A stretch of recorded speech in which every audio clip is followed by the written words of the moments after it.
Hello everyone, আমি অনির্বাণ। আমাদের চ্যানেলে আপনাদের সকলকে স্বাগত। এই ভিডিওতে আমি কথা বলতে চলেছি সিকান্দার সিনেমাটার অফিসিয়াল টিজার নিয়ে। তো চলুন ভিডিওটি শুরু করা যাক।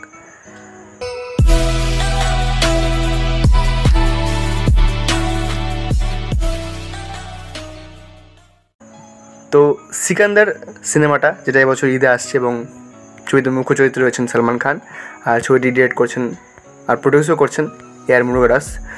এবং এই ছবিতে অন্যান্য চরিত্র রয়েছেন রশ্মিকা মান্দানা, কাজল আগরওয়াল, সত্যরাজ, সলমান যোশী এবং প্রতীক বর্বর।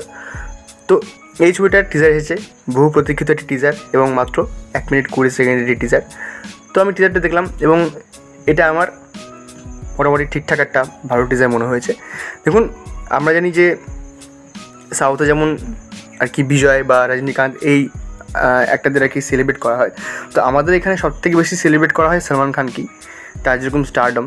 তো তার এই ছবিতেও এটা মানে তাকে সেলিব্রেট করার জন্যই বানানো হচ্ছে, কারণ এখানে গোটা টিজার জুড়ে সলমান খান, তাকে ছাড়া সত্যরাজ এবং রশ্মিকাকে একটু দেখানো হয়েছে। বাকি গোটা টিজার জুড়ে সলমান খান তাকে যেভাবে প্রেজেন্ট করা হয়েছে, তার যেরকম অ্যাকশন এবং যেরকম 2-3টে ডায়লগ তাকে দেওয়া হয়েছে যে কায়দে মে রহো তবেই ফায়দে মে রহো, এরকম ডায়লগ রয়েছে। তো এই ডায়লগগুলো আর কি মানে বক্স অফিসে মানুষ যখন দেখবে সিনেমা হলে, তো তারা তো পাগলামি করবেই এসব ডায়লগ শুনে, জাস্ট আনন্দ হবে। এবং এখানে যেরকম মাসি সিকোয়েন্স দেওয়া হয়েছে সলমান খানকে, সেটাও দেখতে বেশ ভালো লাগছে এবং 3-4টে বোধহয় অ্যাকশন সিকোয়েন্স হবে। আর গল্প যেটা আর কি বলা হচ্ছে যে এই ছবিটা হয়তো সরকারের রিমেক হতে পারে। আমি বুঝে উঠতে পারছি না যেটা আদৌ সরকারের রিমেক হবে কি হবে না, কারণ যখন আমি উইকিপিডিয়াতে চেক করলাম এ বিষয়ে, তো সেখানে কোনো কথা উল্লেখ নেই। এবং আমার মনে হয় যে রিলিজের আগে হয়তো সরকারের রিমেক বলে এই ছবিটার আর কি ব্যবসার ক্ষতি করা হবে না। কিন্তু একটা বিষয় যেটা আমি উইকিপিডিয়াতে কাস্টে দেখলাম, যে এখানে সলমান খান এটি ডুয়াল রোলে রয়েছেন, যেটার নাম হচ্ছে সঞ্জয় রাজকোট। তো আমি জানি না এটা শিওর কিনা, উইকিপিডিয়াতে তো যে কেউ আর কি এডিট করতে পারে।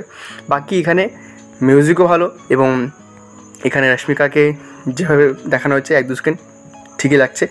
আর সত্যরাজ, তাকে অ্যাজ ইউজুয়াল যেরকম লুকে রাখা হয় সাউথের ছবিগুলোতে, প্রায় ওরকম লুকেই তিনি আছেন।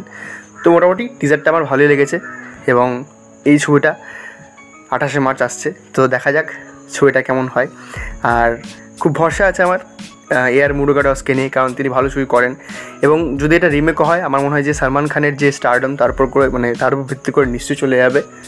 বাকি আপনারাই বিচার করবেন যে সিনেমাটা আপনাদের কেমন লাগবে। তো এই ছিল টিজার রিভিউ। ভিডিওটি ভালো লাগলে লাইক করুন, কমেন্ট করুন, শেয়ার করুন আর সাবস্ক্রাইব করুন। ধন্যবাদ।